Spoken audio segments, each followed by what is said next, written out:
Hi, everybody. Welcome to Commerce Today. My name is Joshua Warren. I'm your host and the CEO of Creatuity, an e-commerce agency. And we're have a fun one today. This is the third episode of 4 in our holiday series where we're doing some shorter, simpler episodes because I know everyone is busy and or tired this time of year. And today is all about your site just broke, a 5-step incident playbook for e-commerce teams. And I'm recording this right after Black Friday, and I am reminded of a Thanksgiving, Black Friday holiday season about 6 or 7 years ago, where I was actually sitting in the airport in Poland at about 5 a.m. Polish time on the day before Thanksgiving, flying home after visiting our team there, and actually first just get an email, then get a text, then actually get an international phone call from a client. So it's Tuesday at about 10 p.m. back in the central time zone. And they had someone on one of their buyers decided to reprice an entire product line the night before Thanksgiving. Let's start there. Don't do that. And they had some errors in their pricing, and it actually caused an issue with then all pricing updates on the website. So their website was in a lot of ways effectively broken because new pricing and new discounts couldn't roll out. And being the day before Thanksgiving, they obviously had a lot of promotions, pricing updates, and discounts planned for the upcoming few days. Why are they calling me? It turns out they didn't really have a plan for this. They didn't have a process. They didn't even have a rule that we don't roll out pricing updates at effectively the end of the business day, I think is when this person had done this right before a major holiday. And they didn't know what to do. They knew that if their site went down, there was a phone number they could call for their e-commerce platform and they would help them. But this was a lot trickier than that. It was a little bit more complicated, and ended up everything worked out fine, got it taken care of. It's definitely one of the most interesting kind of outage and incident report things I've had to rally the team around, given that here I was about to get on a plane, and that flight from Poland to Germany, at least it's a short flight, but did not have Wi-Fi. So I am scrambling to get everything delegated and planned out before we took off, and then monitoring it as I flew across the Atlantic home for Thanksgiving, working with our team members both in Poland and in Dallas. But that incident shows you why you have to have a plan. And so let's talk about that. So I feel like there's 3 big incident types when you're talking about your site truly being broken. There's if your site is literally down, no one can access it, or a performance meltdown if it's just incredibly slow enough that it might as well be down. There's checkout failures and payment issues. If people maybe can get to the site's going fast, but they can't actually check out.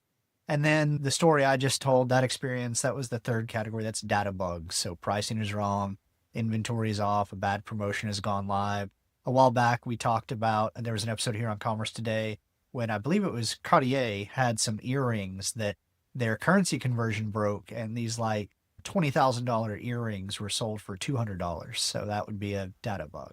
So what do? You have one of those types of incidents. What do you do? What's your playbook? And first of all, please write this down. Even if it's a super simple playbook, even if you're a one-person team, write it down, put it on your team's wiki, Teams, Microsoft Office Online, Google Drive, whatever you use. Put this somewhere where everyone has access to it and everyone agrees to it. And your 5 steps are real simple. Detect. So you need to have systems in place that will detect one of these problems immediately. So like with that pricing issue, I don't think this buyer even realized there was a problem in their pricing file. I think they launched the update and they went home. And then someone was checking the site later on and noticed this issue. Absolutely should have monitoring set up. And this can scale based on your budget. There are free ways to monitor your site. There are things that cost over $1,000 a month that can monitor your site. Everything in between. So you can absolutely scale it to your size business and your needs. So step 1, detect. Step 2, triage. So the other fun thing I didn't share is the first messages I got when I was in the airport on that one outage. It was the director of e-commerce that was reaching out to me, but he had the VP of IT and the CEO like literally breathing down his neck in a panic. And it's really important on the triage step that you have someone that is able to decide what is a true emergency site outage and what is just a critical site outage. Someone needs to make that call. And they need to make it in a very consistent way. Whether it's an internal team, an agency, whoever you're working with, they need to know that if you call and say, we have an emergency, that it's truly an emergency. If you're calling every other day saying it's an emergency because you want a button color changed on your site, you're going to be like the little boy that cried wolf. No one's going to listen to you.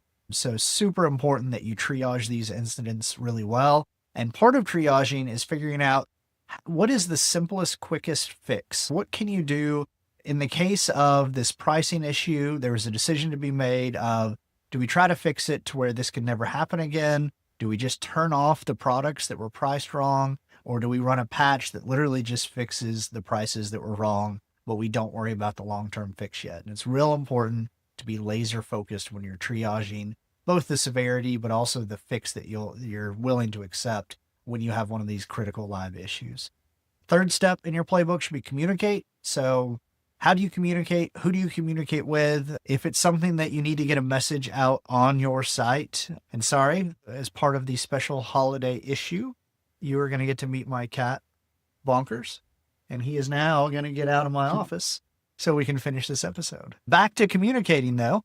You need to decide, okay, who makes the call and if we put up a banner on our site? I've seen some sites that still have banners up talking about outages or problems that happened a year plus ago that have since been solved. Or maybe it's a very small, obscure issue that most customers didn't notice, but they put a big banner up and say, hey, sorry, our site's not working. Here's 20% off for everybody. Don't do that. Be very smart about what you communicate externally about the outage, but then also have a very clear process of, once the call is made, you've done the triage, this is a P0 top priority issue. Who is going to call your hosting provider? Who is going to call your e-commerce team? Who's going to call your agency? And are those calls, are those Slack messages? Do you have an on-call system? Make sure that's documented in the playbook. Next, obviously fix the issue. So you could, depending on what the issue is, this could be a hot fix. This could be a rollback if there was a recent deployment that caused the issue. Sometimes the fix is just to turn something off. If you deployed a cool new feature, but it's breaking checkout, turn it off. Go back and look at your QA and UAT processes too, but just turn it off. Don't try to hot fix it. And then the final step, and this is the one that everybody misses. An incident is not done until you have learned from it. You should be able to do in 30 minutes or less a blameless postmortem. And what I mean by blameless is you're not trying to figure out who do we blame, who do we go threaten, or who do we demand a refund from. This is all about how can you create an environment where people are willing to speak up, really help you understand what happened and how to prevent it from happening again. Super simple way to do this. I know there's lots of frameworks and processes out there. I think they're all too complicated. I like the 5 whys. Literally just ask very simple factual statement of, say, incorrect pricing went live on our site. Why? Well, this file was loaded and whatever happened there happened. And then you say why, and you literally just do that 5 times until you get down to the root of why did this happen? What caused it? And you can use that to then ensure it doesn't happen again. So how do you, this busy holiday season, if you don't have an outage playbook or an incident playbook like that already, how do you get one in place? I think you can do it in under a week, even in this busy time of year. I think you can just set up whatever document system you use, go create a new Word doc, Google doc, whatever kind of doc, list those 5 items: the detect, triage, communicate, fix, and learn. Make sure that you specify what roles are involved with each. Go ahead and write in the contacts. If there is a phone number for your e-commerce platform for top priority outages, write that into this. Even if it's in your phone, even if you know exactly where it is, put it in this document. That way, if you're not available and someone detects a problem, they can go to this document and know what to do. Also look at the minimum viable tooling. So on the detect side, a lot of people want to go out and spend a lot of money on lots of different services to monitor their site. You don't have to do that. Look at what the minimum viable tooling is to cover where you have the most exposure to potential outages. Finally, consider running a game day to test your incident process, almost like a fire drill. Just do sort of an incident drill. If you want to really ramp things up, look into what Netflix does with what's called the Chaos Monkey, which is a process they use where they will randomly cause problems on purpose to make sure their team knows how to respond to them and how to fix them. It's a little intense. I think it's a good way, especially this time of year, to burn out your team. So maybe just start with a drill or two first before doing something like that.